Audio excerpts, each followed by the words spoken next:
ओम साई राम दोस्तों, मैं मीनाक्षी आप सभी लोगों का हार्दिक अभिनंदन करती हूँ साई अनुभूति चैनल में। और अनुभवों की श्रृंखला से एक और बहुत प्यारा और अनोखा सा अनुभव लेकर एक बार फिर से आप सभी लोगों के समक्ष उपस्थित हुई हूँ। साथियों, ये जो अनुभव मैं आपको बताने जा रही हूँ वो सुमी जी का है।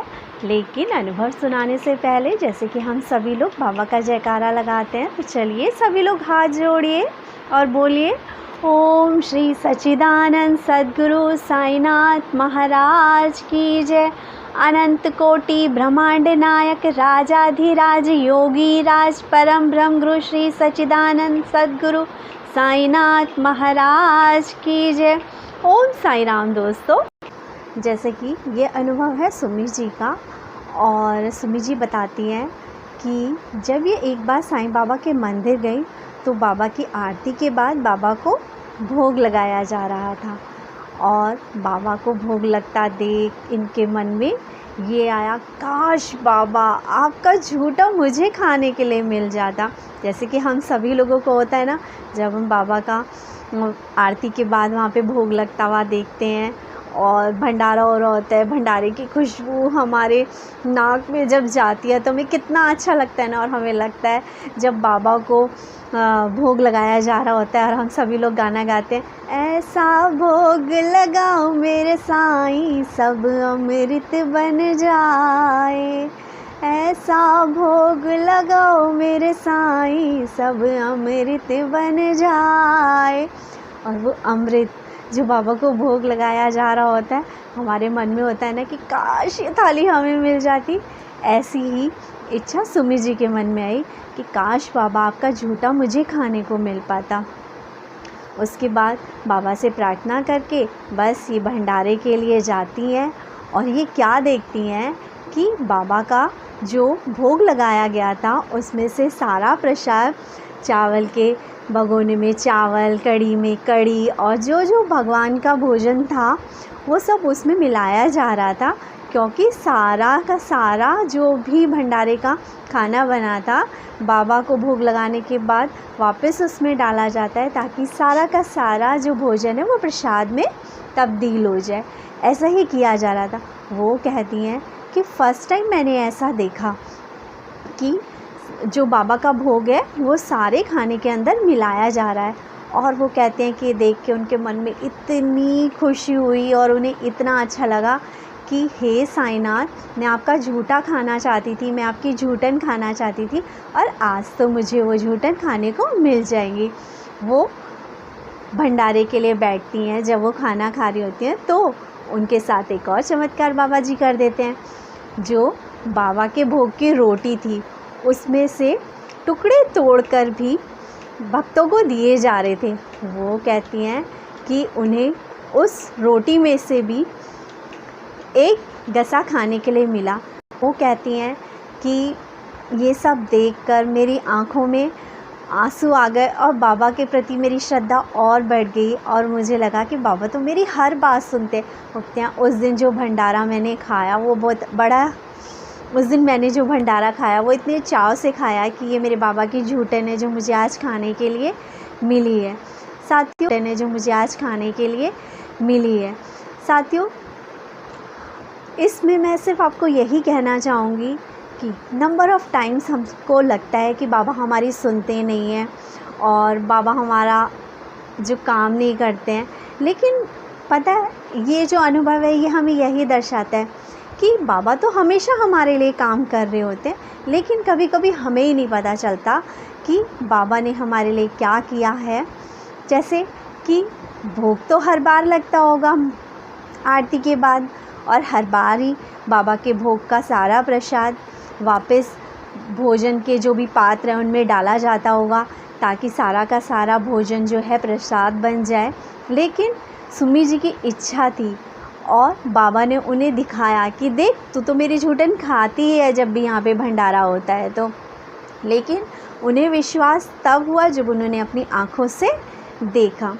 साथियों, बाबा से प्यार अगर आप पूर्णतः समर्पित होकर करते हैं ना, तो बाबा आपके मुंह से निकलने की देर नहीं होती बातों को, और वो बाबा आपकी पूरी कर देते हैं। कभी कभी तो आपको बाबा से ये भी नहीं कहना पड़ता बाबा कि बाबा मुझे इस चीज़ की ज़रूरत है, बाबा पहले ही उस समस्या का समाधान करते हैं। लेकिन हाँ, बाबा की भक्ति और बाबा की पूजा के लिए समर्पण ज़रूरी है।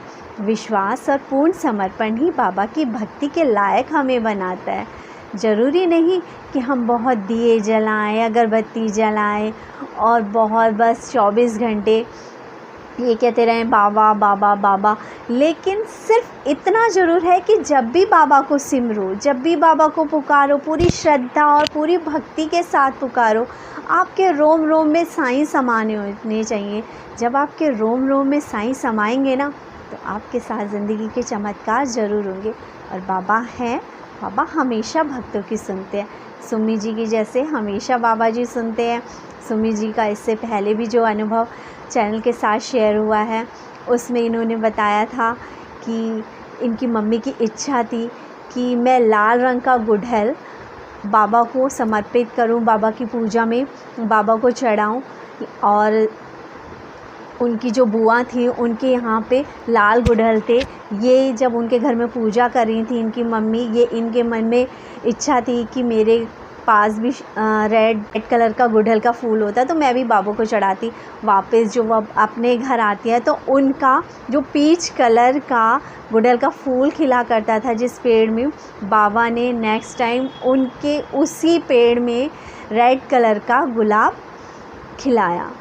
साथियों, बस पूरी श्रद्धा से बाबा से मांगो, समर्पित होके मांगो, और ये समझो कि जब आपने बाबा को समर्पण किया है तो ना आप आगे देखेंगे ना पीछे देखेंगे, आप सिर्फ बाबा से कहेंगे अपने दुख की बात। बहुत सारे लोग हैं, बहुत सारे भक्त ऐसे हैं जो कि फ़ोन करते हैं, पूछते हैं कि हमें क्या करना है क्या नहीं करना, लेकिन फिर भी उनके मन में एक संशय सा होता है। वो हर चीज़ में संशय लाते हैं। बाबा की पूजा में आज मैंने ये नहीं किया, बाबा मुझसे नाराज़ तो नहीं हो गए, बाबा को मैंने ये भोग समर्पित नहीं किया, बाबा मुझसे नाराज़ तो नहीं हो गए, मैं ऐसा नहीं कर पाई, आज मैं बाबा की जो साईं सचरित्र हूँ वो सुबह नहीं पढ़ पाई, क्या मैं दोपहर में पढ़ लूँ, क्या मैं रात में पढ़ सकती हूँ।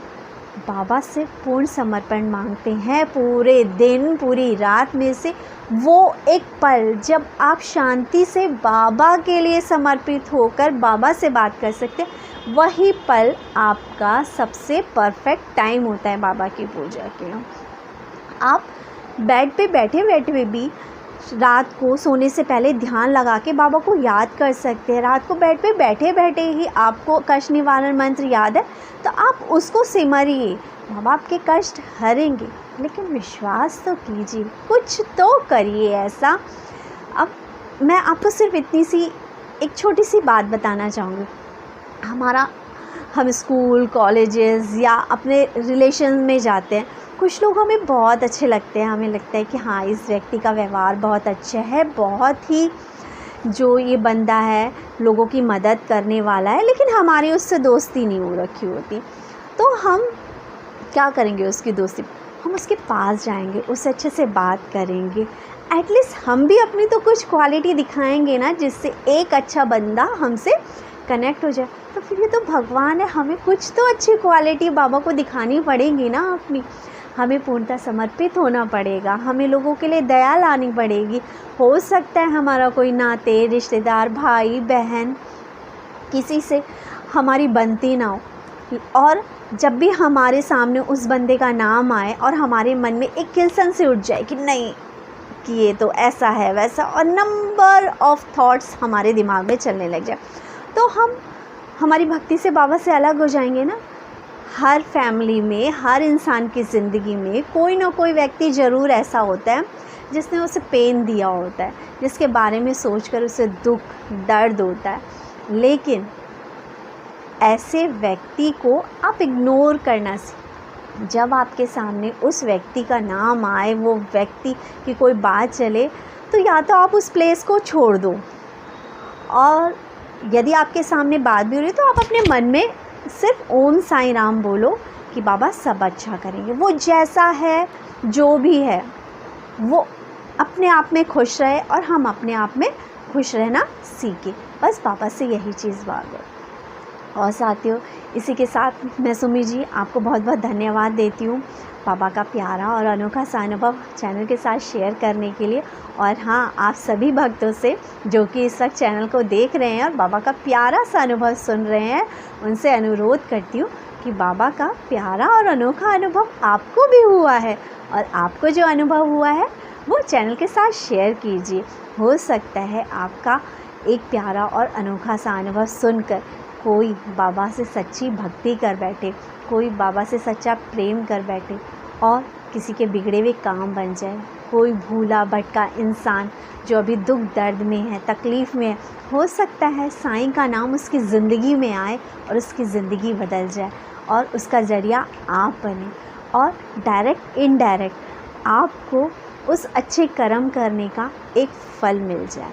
इसी के साथ दोस्तों, चैनल को लाइक करने के लिए, शेयर करने के लिए, सब्सक्राइब करने के लिए बहुत बहुत धन्यवाद। ओम साईं राम।